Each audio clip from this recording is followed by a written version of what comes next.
Hey, what's going on? I hope you're doing good. I just had a chance to see Supergirl the other night, and I wanted to do a review on it and give you my perspective.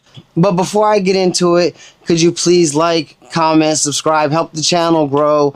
I'm trying to just reach 1,000 subscribers right now, and that would mean the world to me. So I'll give you a second to do that. And okay. So now that you've had a chance, I wanted to get into this movie, Supergirl. I wanted to preface this before I get into it by saying I am not a DC fan. I barely bought any of the comic books. I haven't read The Woman of Tomorrow. I just haven't been impressed by DC overall as a comic book collector. I was more of a Marvel fan, but I have seen all the movies, and on top of that, with James Gunn taking over the DC universe, I was hoping that maybe it could become more interesting. So I went into this movie with pretty much a blind eye as to the plot, the storyline, or how it affiliates with the comics. When I saw Superman, I saw Millie Alcock as Supergirl, and it kind of interested me. Like, she had no interest in being a superhero. She'd rather just be drunk off planet, enjoying life and running away. And that kind of drew me to the movie. I wanted to see it. So let me preface this by saying there might be some spoilers. So I just wanted to give you a heads up. Supergirl basically came to Earth. I'd always wondered, how did she come to Earth if Superman was the last person alive from that planet? And I felt the movie did give some good insight as to her background and how she ended up from Krypton to Earth. I was impressed by that. I liked it. I sympathized with the character more. I saw where she could not enjoy what's going on in life. You know, everybody knows Superman came here as a baby, but without giving too much away, they showed what happens to somebody who stays and remembers everything, because I kind of get it. Clark Kent would not have a memory of anything, so he didn't lose anything technically. I did like that. It explained where her character arc started and where all this resentment, all this avoiding life went. And I actually like that about the movie. I did like Ruthie's character. I like the fact that I like the way that they portrayed her arc. Like the whole beginning of the movie where her family dies, and just showing the struggle of somebody who wants to get revenge but can't exactly do it because they don't understand the entire scope of what they're trying to do. I did like that perspective. The best part, I thought, I went in going thinking, why is Jason Momoa playing Lobo? I knew him as Aquaman and kind of liked him as Aquaman, but this movie did show he's a much better Lobo. Like, that erased everything about Aquaman to me. I did like, if you went in with a blind eye, I did like the storyline. I did like the fact that, she comes to grip with who she is and what her destiny is and embraces it at the end of the movie. And I did like, if my favorite scene was the bar fight, I like the way she tells Ruthie, like, you go over here and you see the whole fight from the background, so you know what's going on. But just the angle of the fight, I enjoyed it. Overall, I did like the movie. And I'm going to give you a second. This is where I'm going to get into more of the bad points and more of the spoiler alert. So here, I'll just put the spoiler alert and you take from it what you want.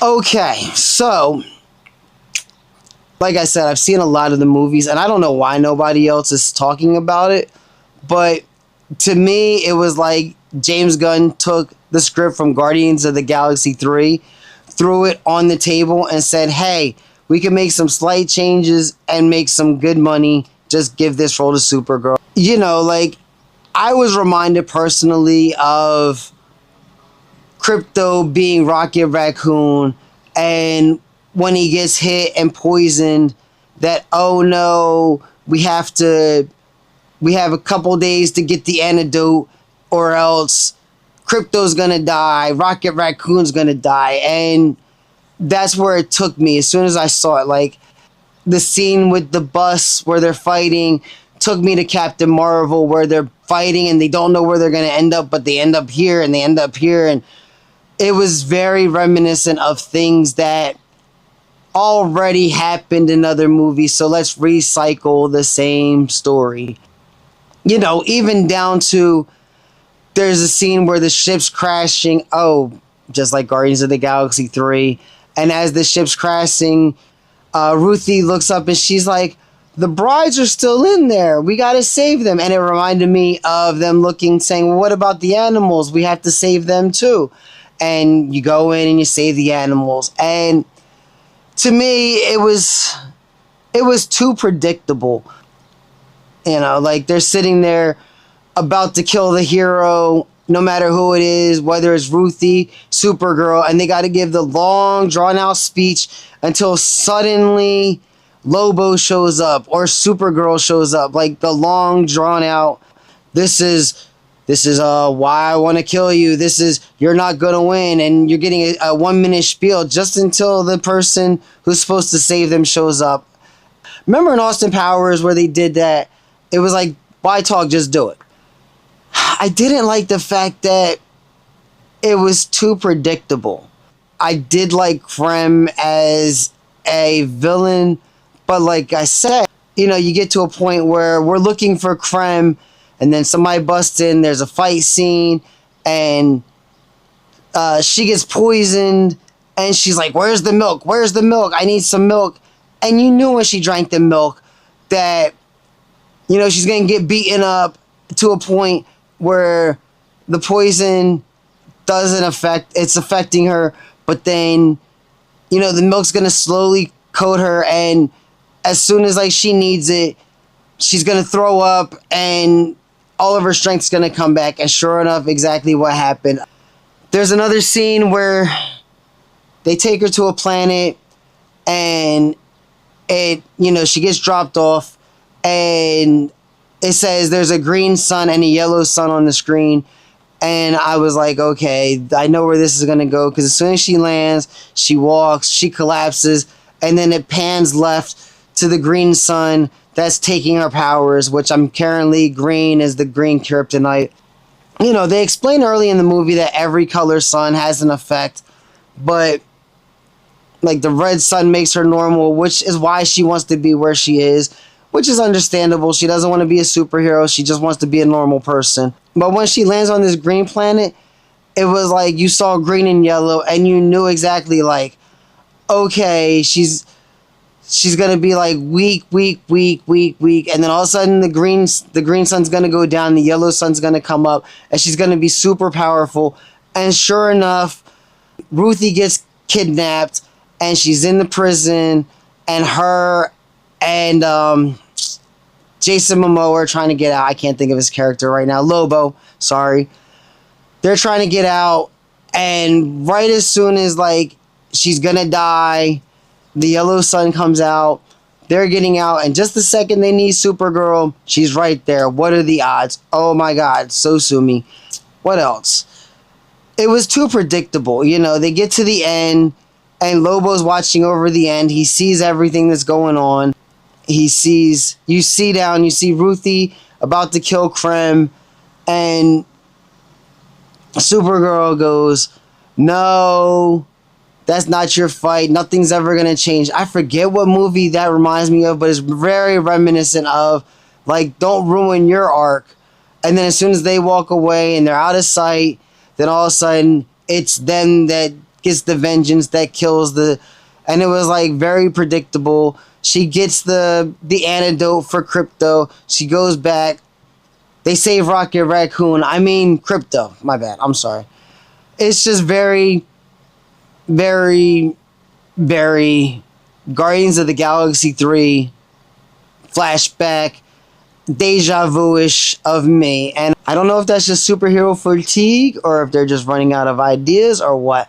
But overall, I feel like if you go into this movie with a blind eye, you don't care, you block everything out, it is a good movie, and I would give it a solid, I'm going to go 6.57.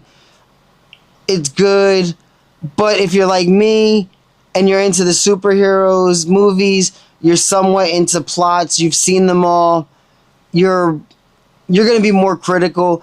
And I imagine from what I've seen, the online reviews of everybody who's actually read the comic book, of everybody who knows the story, the background, they weren't too impressed. So if you're a really hardcore fan, I'm pretty sure you're not going to enjoy it, because they do take liberties from the book to build the plot line for future events, and they do make changes. So I don't think you're going to be too much of a fan of the movie.